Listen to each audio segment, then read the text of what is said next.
In the New Zealand Herald, Jonathan Ayling recently published an opinion piece arguing that government funding actually weakens community. He uses stories of church lunches and quotes Trudy Naware of Hina Rupe Marae to suggest that communities are at their best when they look after their own, money or not. But readers have to scroll to the very end of the text to find a crucial detail. Ayling is a donor to the ACT Party.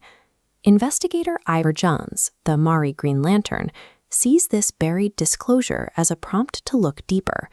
He argues the article acts as a Trojan horse, using a narrative of community virtue to shield a specific political agenda.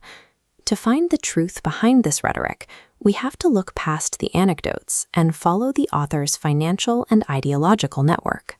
In the same year, Ayling told Māori institutions to rely on Kōha.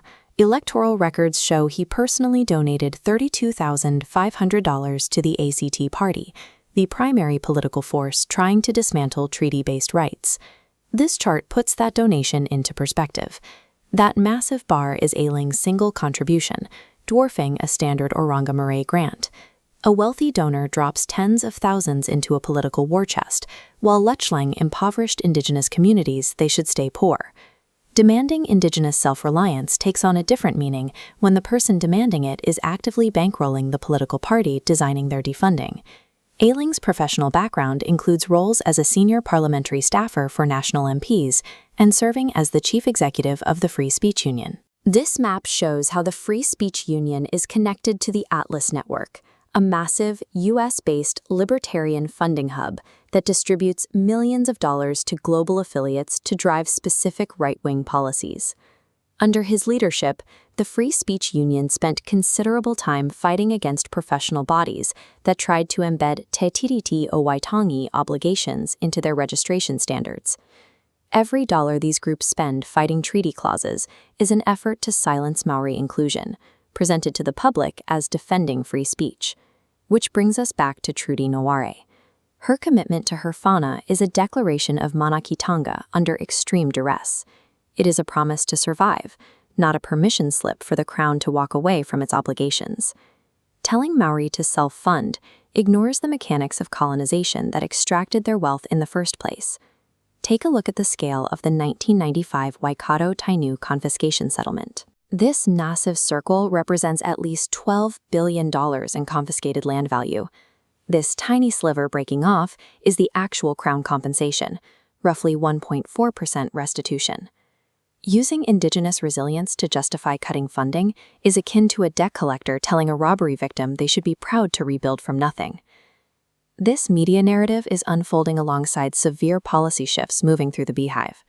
Starting in July 2026, the dedicated Oranga Marae Funding Committee is being dissolved. Rural Marae will now be forced to compete for grants in regional hubs with no guaranteed Maori representation on those boards. This graph tracks the Maori Climate Platform. The fund starts with $30 million in 2022. Over 5 years, it is gutted by 98.6%, plunging down to just $410,000 by 2027. This media push for Marae to look after their own aligns with the government's budget schedule with precision.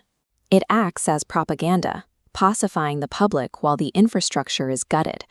Rural Marae are the physical interface between living whānau and their ancestors. During disasters, when the roads close, the Marae open to feed and shelter everyone. Deliberately starving these spaces of resources cuts a vital lifeline. It severs the honored relationship established by Te Tiriti o Waitangi.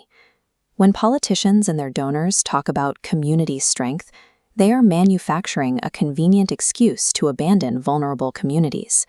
We can no longer afford to treat well-connected lobbyists and wealthy political donors as neutral commentators. Their actions directly result in the dismantling of Indigenous rights.